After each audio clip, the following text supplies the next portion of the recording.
Di tempat-tempat lain, rawa tersebut begitu dalam, sehingga dasarnya tak bisa diduga. Pipa-pipa pembuangan kemudian dipasang, tapi ini pun sering berakhir dengan kegagalan.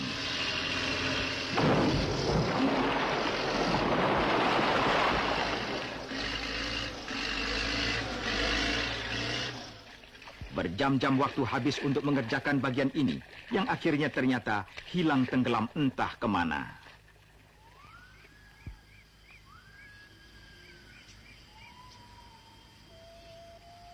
Para ahli teknik menghabiskan waktu berjam-jam yang melelahkan untuk mengalihkan jalan ke alurnya semula, karena dasar tanah yang kuat tak kunjung ditemukan.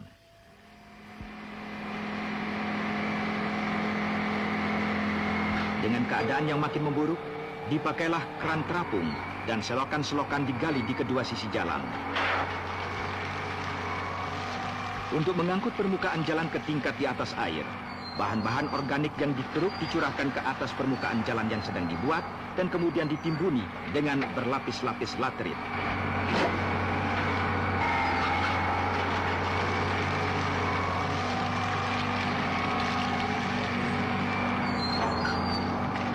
Sungguh suatu pekerjaan yang melelahkan. Tapi lagi-lagi teknologi, kreativitas, dan kerja keras menawarkan jawabannya. Setelah lapisan dasar di atas permukaan rawa dinaikkan, sebuah bahan penstabil jalan digelarkan. Sejenis bahan serat, tahan lama, tidak susut dan tidak membusuk, terbuat dari polyester. Fungsinya adalah untuk memisahkan jalan dengan lapisan-lapisan basah yang ada di bawahnya, membantu mempercepat perembesan air dan menyebar beban laterit. Teknologi baru ini untuk pertama kalinya diterapkan di lapangan-lapangan minyak di Sumatera, dan penggunaannya oleh insinyur-insinyur setempat telah terbukti berhasil. Selama hampir 4 tahun mereka bekerja sepanjang hari dalam segala cuaca. Dan di belakang mereka menyusul rombongan lain dengan peralatan lain pula. Pemasang-pemasang pipa. Mereka mengatur jaringan pipa. Sepanjang medan ini tiang-tiang penunjang amatlah penting. Kalau tidak, pipa itu pasti akan tenggelam tanpa bekas. Dan pekerjaan memasang pipa ini pun punya kesulitan sendiri. Sering tiang penunjang tersebut harus dibenam sampai mencapai kedalaman 30 meter sebelum menyentuh lapisan dasar yang kuat dan stabil.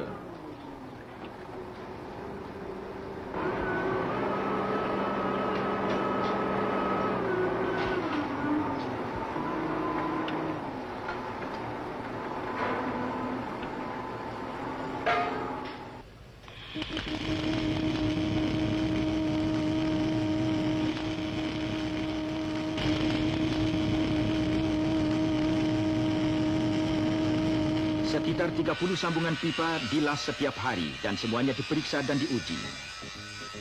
Setiap sambungan disinar X dan dipelajari untuk memastikan apakah sambungannya cukup kukuh. Kurang ininya.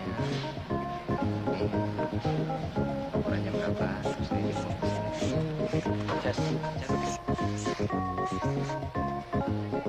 Pengujian-pengujian hidrostatik dan bobot mati juga dilakukan untuk memastikan bahwa daya tahan pipa-pipa sesuai dengan rancangan.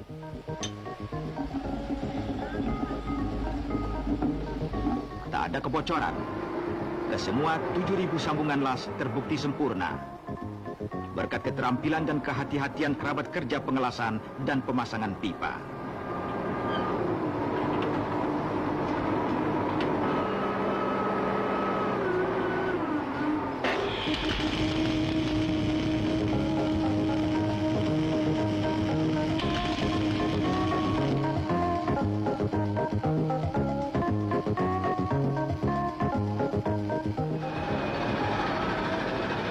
Giliran Sungai Siak lagi direcoki para pekerja. Kali ini dengan alat penyedot dan alat pengeruk. Berabad-abad lamanya, sungai ini jadi tumpuan kehidupan, memberikan ikan, air untuk pertanian, serta alat transportasi. Karena itulah, untuk memelihara lingkungan ini beserta sistem kehidupannya, jalur pipa harus dikuburkan pada alur parit yang dikeruk di dasar Sungai Siak.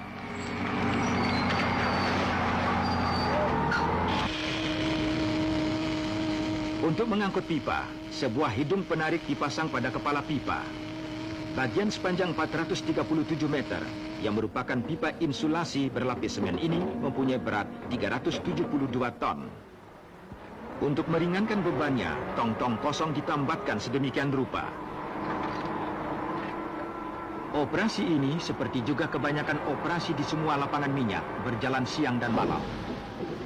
Mesin-mesin berharga ribuan dolar baru menguntungkan bila dipakai terus-menerus dan tak dibiarkan menganggur.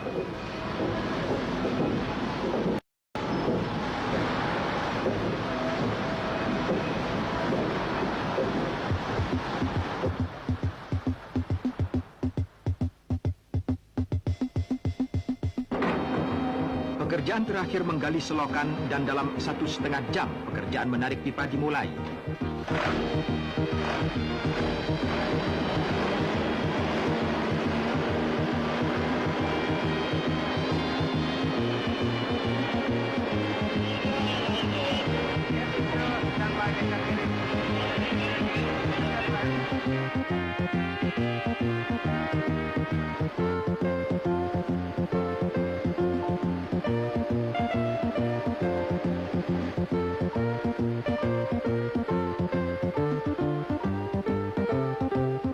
Setelah memeriksa apakah pipa itu sudah terbaring di alur parit dengan benar, manusia-manusia katak melepaskan tong-tong pelampung dan mengawasi peletakannya.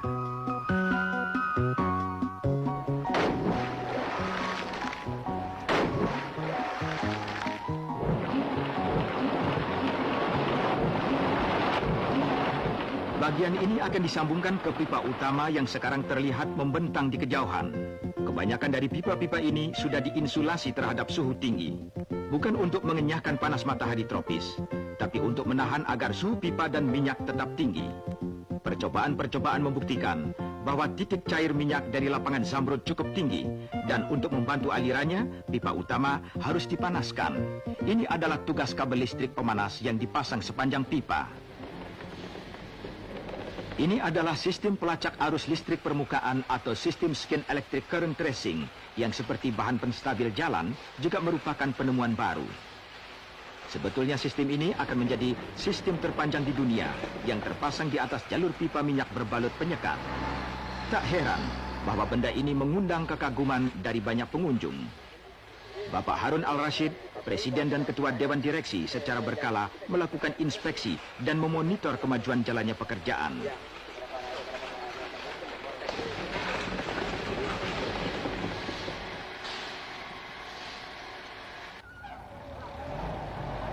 Dan untuk menghidupkan aliran listrik pemanas pipa, menjalankan pompa dan menerangi permukiman, dibutuhkan lagi sepasukan orang-orang terlatih. Mungkin lebih mudah daripada membangun jalan dan tak sesukar memasang pipa, tapi suatu kerja yang membutuhkan keberanian dan segudang pengalaman teknis.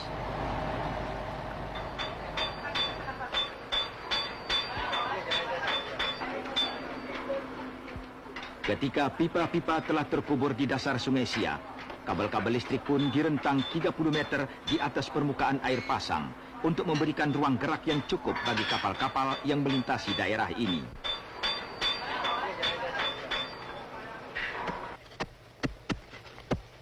Semua sumur harus memompakan minyaknya ke sebuah pusat, di mana stasiun pengumpul sedang mendekati penyelesaiannya. Sarana ini dirancang untuk dapat menampung 100.000 barel minyak sehari. Dengan selesainya jalan-jalan, jaringan pipa, instalasi listrik, perkampungan dan sarana-sarana penunjang lain, perhatian sekarang tercurah pada sumur-sumur itu sendiri. Beberapa terletak dekat danau tempat minyak itu ditemukan. Sekali lagi, para insinyur, para ahli dan mereka yang berminat di bidang pelestarian lingkungan mencari dan menemukan